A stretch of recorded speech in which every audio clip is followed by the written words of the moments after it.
మన తొలి వెలుగు ప్రేక్షకులు అందరికీ నమస్తే. ఇక చూడు రే, ఈ వీడియో కొంతమంది పోలీస్ ఆఫీసర్లకు నచ్చదు, కొంతమందికి నచ్చదు అనుకొని చెప్పడం మానేస్తాం. చెప్పే తీరుతాం కదా, ఎక్కువ చెప్పేం చెప్ప, తప్పు చెప్తే బరాబర్గా కామెంట్ పెట్టే ప్రయత్నం చేయరు.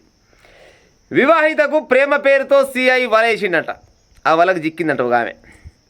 వివాహిత అంటే గతంలో పెళ్ళి అయిన ఆమెనే, పెళ్ళి అయిన ఆమెకు వల వేసిండట. వలలు చిక్కితే ఇక ఆమెని ఇష్టం వచ్చిన రకంగా ఈయన ఎంతైనా పెద్ద ఆఫీసర్ కదా, పోలీస్ ఆఫీసర్ అయ్యాగా. అయితే ఈమెకంట గతంలో పెళ్ళి అయిందట. మొగనితోటి జర్రంతా కసపిస, ఎప్పుడు చూసినా గొడవలు జరుగుతున్నాయట. గొడవలు జరుగుతుంటే ఇట కాదు అట్ట కాదు, నా మొగడు ఎవరు చెప్పిన వినకాలం లేదు, పెద్దమంది చెప్తే కూడా వినకాలం లేదు, చిన్న పోలీస్ స్టేషన్కి పోతాను. పోలీస్ స్టేషన్కి పోయి సిఐని కలిసిందట. సిఐని కలిసి ఆ సిఐ పేరు రాజునాయక్ అంట. సార్ నా మొగనికి నాకు చాలా గొడవలు అవుతున్నాయి, నన్ను మంచిగా చూసుకుంటలేడు, నీ దండం పెడతా కాలు మాకు తెట్నాన్ని చేసి నాకు న్యాయం చేయరా అని పోలీస్ ఆఫీసర్ కాడికి పోయిందట. ఈ పోలీస్ ఆఫీసర్ కాదు, వాస్తవానికి ఇంకా గట్టిగా చెప్పాలంటే ఉత్త పొరంపోకున్నట్టు పాడైపోను. పోయినాడే చిన్న కన్నేసినట్టు ఏం మీద, అమ్మ మొగనితోటి ఏమో పంచాయలు ఉన్నాయి, మొగని సైడ్ చేస్తే ఏమో మనకు దక్కుతుందిగా అనుకున్నట్టు అనుకొని, ఏం బాధపడకమ్మా, నీకు న్యాయం చేస్తా, నేను నీకు న్యాయం చేస్తా కానీ నీ ఫోన్ నెంబర్ ఇస్తావా అని అడిగినట్ట. సిఐ ఒక కానిస్టేబుల్ ఎస్ఐ కూడా కాదా, ఏకంగా సిఐ అనుకొని ఏం చేసింది, ఫోన్ నెంబర్ ఇచ్చిందట. ఫోన్ నెంబర్ ఇచ్చి ఈమె ఇంటికి పోక ముందుకే ఫోన్ గుద్దినట. సారు ఎక్కడ పోయారు ఏం కథ, పోలీస్ ఆఫీసరే మాట్లాడాలి కదా. సార్ గిడి దాకా పోయిన గిడి సంగతి. ఇక ఇప్పుడు ఫోన్ చేస్తూనే ఉన్నాడు. భర్త ముచ్చట పవాలి చెప్తే ఈయన ముచ్చట బారణ చెప్తున్నట. ఇటు చేసి అటు చేసి కొన్ని రోజుల దాకా ఆ చిన్నగా ఆమెని వలేసి చిన్నగా లైన్లో దిప్పుకొచ్చాడు. లైన్లో దిప్పుకొస్తే ఆమె కూడా లైన్లో దిగింది. ఇద్దరు మంచిగా దోస్తానం చేసిరట. దోస్తానం అయిపోయినాక ఏమవుతుంది, ఇక ప్రేమ అయిపోయినాక ఏమవుతుంది, ప్రేమ అయిపోయి ముందుగా కామం అవుతుంది ఈ కాలంలో. ఇక పోలీస్ ఆఫీసరే మరి కాదనలేకపోయినట్టుంది. ఇద్దరు కలిసి సంసారం చేయడం మొదలుపెట్టారు. సంసారం చేయడం మొదలుపెట్టిన క్రమంలో ఏమైందంటే ఆమెకు గర్భం దాల్చిందంట. గర్భం దాల్చిన నీ పుణ్యం అంట, మరి పెళ్లి చేసుకుంటా అంటే విండో లాగా నాతోడికి ఇది చేస్తేవి, మరి పెళ్లి చేసుకుంటావా అని అడిగిందట. చేసుకుంటా కానీ ఇక 4 రోజులు ఆగరాదు అనుకుని ఇట్టే టైంపాస్ చేస్తూ ఉన్నాడు. ఇప్పుడు గర్భనిరోధక మాత్రలు వేస్తూనే ఉండట.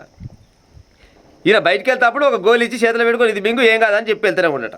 గిట్ట వేసి ఆమెకు ఆపరేషన్ కూడా అయిందట. ఆపరేషన్ చేసుకుందట.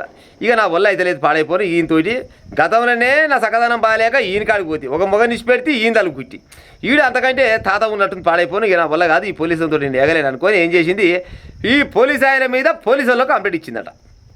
సార్ ఫలాని సిఐ నన్ను గిట్ట ఆగం చేసిండు, చాలా రోజుల నుంచి నాతో సోపత్ చేసిండు, నేను ఒక కేసు పని మీద వచ్చిన, ఆ కేసు పక్కకు పెట్టిడు, నా భర్తను పక్కకు పెట్టిడు, ఈడు ఇక నాతో సోపత్ చేసి నాకు మాయమాటలు చెప్పి నన్ను పెళ్లి చేసుకుంటా అంటే నేను చిన్న చెయ్యి ఇచ్చిన, ఇవాళ నేను గర్భం దాల్చిన, నాకు పోతపడలో గోలేసేది, ఆవాసన కూడా అయ్యింది, మా అమ్మగారిని నాకు న్యాయం చేయాలని పోలీస్ స్టేషన్కి పోయిందట. ఫ్రెండ్లీ పోలీసులు అంటే గిట్నే ఉంటారు, పాడైపో. Friendly police. వివాహితకు ప్రేమ పేరుతో సిఐ వల, పెళ్లి చేసుకుంటానని గర్భవతి చేసి మోసం, ఆపై టాబ్లెట్ మింగించడంతో అబార్షన్, వేధింపులు, పోలీసులకు బాధితురాలి ఫిర్యాదు, కేసు నమోదు చేసుకున్నట. ఈ మూతవర్ది ఎక్కడ ఏం కథ అంటే 2023లో ఖమ్మం మహిళా పోలీస్ స్టేషన్లో సిఐగా బుక్యా రాజునాయక్ విధులు నిర్వహిస్తున్న సమయంలో ఖమ్మానికి చెందిన ఓ మహిళ తన భర్త ఇబ్బందులకు గురి చేస్తున్నాడని న్యాయం చేయాలని వెళ్ళిందట. న్యాయం చేయాలని వెళ్తే బైర నాదే తాడు నాదే అన్నట్టు సారు ఇక ఈ పని చేసాడు. అప్పటి నుంచి ఆమె భర్తకు దూరంగా ఉంటుంది. అయితే సిఐ వివాహిత ఇచ్చిన ఫిర్యాదులో ఫోన్ నెంబర్ తీసుకొని న్యాయం చేస్తానని చిన్నగా ఆమెని నమ్మించిండు. ఫోన్ నెంబర్ ఇవ్వాలని చెప్పిండట. ఇక అప్పటి నుంచి ఫోన్ చేయడం ప్రారంభించిండు. ఆ తర్వాత నిత్యం ఫోన్లు మెసేజ్ చేస్తూ పెళ్లికి చేసుకుంటానని మాయమాటలు చెప్పి లోపరుచుకున్నాడు. అనంతరం ఆమె గర్భవతి కావడంతో తనను పెళ్లి చేసుకోవాలని ఒత్తిడి చేసింది. ఈ క్రమంలో సిఐ ఆమెకు బలవంతంగా టాబ్లెట్ మింగించగా మరుసటి రోజే ఆపరేషన్ కూడా అయ్యింది. ఆపై పెళ్లి ప్రస్తావన తెచ్చిన ప్రతిసారి సిఐ జాప్యం చేస్తూ వచ్చాడు. దీంతో ఆ మహిళ ఈ నెల 27 తారీఖున ఖమ్మం 2 టౌన్ పోలీస్ స్టేషన్లో ఫిర్యాదు చేయడంతో సోమవారం విషయం వెలుగులోకి వచ్చింది. అప్పటి నుంచి పరారీలో ఉన్న సిఐ నాగరాజు 2 రోజుల క్రితం ముందస్తు బెయిల్ పొందినట్టు సమాచారం. ఈ లంగ దొంగ బయట పని చేస్తారు, ముందస్తు బెయిల్ కానీ పోతారు. ముందస్తు బెయిల్ వస్తే బయట ఉండొచ్చు కదా, ఎంతైనా పోలీస్ ఆఫీసరే, ఇక మాత్రం ఉండదా. ఈ కేసులో మహిళా వేధింపులు నిజమేనని విచారణలో తేలడంతో ఉన్నత స్థాయి అధికారులు అతన్ని హైదరాబాద్ డీజీపీ కార్యాలయానికి అటాచ్ చేసినట్టు తెలిసింది. కేసు నమోదైన వెంటనే రాజునాయక్ పరారీలో ఉంటే ఆయన సెలవు పెట్టి వెళ్ళిపోయాడంటూ ఉన్నతాధికారులు అతని స్థానంలో మరో అధికారిని నియమించినట్టు తెలుస్తుంది. ఆ మహిళ భర్త ఫిర్యాదుపై భర్తపై ఫిర్యాదు ఇచ్చిన అనంతరం కోర్టుకు వెళ్ళగా ఇటీవలే వారికి కోర్టు విడాకులు మంజూరు చేసినట్టు కూడా తెలిసింది. ఇక అంతే ఇప్పుడు ఈడ చేయించినట్టు మొత్తం ఎట్లా చేయాలి మొగనికి ఇడాకులు ఇప్పించాలి, ఎట్లా చేయాలి మొగనికి ఇడాకులు ఇప్పించాలి. ఇడాకులు ఇప్పిస్తే ఏమో ఖాళీ అవుతుంది కదా, ఇడ వేకెన్సీకి ఖాళీగా ఉంటుంది. ఇక నేను చిన్నగా అప్లై చేసుకోవచ్చు.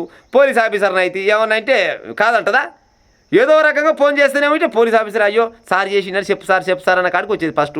ఆ తర్వాత సార్ పోయింది, మేడం పోయింది, ఏం చేస్తున్నామంటే ఏం చేస్తలేను అన్న కాడికి ఇక దోస్తానం ఎక్కువైపోయి దోస్తానం కాస్త ప్రేమ కాస్త కామమై కడుపై ఇగో గిన్ని కథలు అయినాయి. అవునా పోలీస్ ఆఫీసరు న్యాయం చేయి సార్ అని నీ కాడికి వస్తే ఏకంగా గర్భవతిని చేస్తావు. గర్భవతిని చేసి పెళ్లి చేసుకుంటాను మోసం చేసి గర్భవతిని చేసి టాబ్లెట్ వేస్తావు, అబార్షన్ అవుతుంది. సిగ్గున్నా సార్ సిఐ గారు నీకేమన్నా జర్నన్న దేవుడు ఏమన్నా లజ్జ పెట్టినాడు. ఆమెనే నెత్తిగాలో కడుపుగాలో పానం బాగాలేదనో లేకపోతే ఏదో రకంగా ఆపత్తోటి నీ కాడికి వస్తే ఇదే సందు దొరికిందని మూలిగా నక్క మీద తాటిపండు పడ్డట్టు నువ్వు ఆమెను లోపరుచుకొని ఉత్త పుణ్యానికి ఆగం చేస్తేవి. గిసవంటి పోలీస్ ఆఫీసర్ని ఏమనాలో చెప్పు ప్రజలారిగా.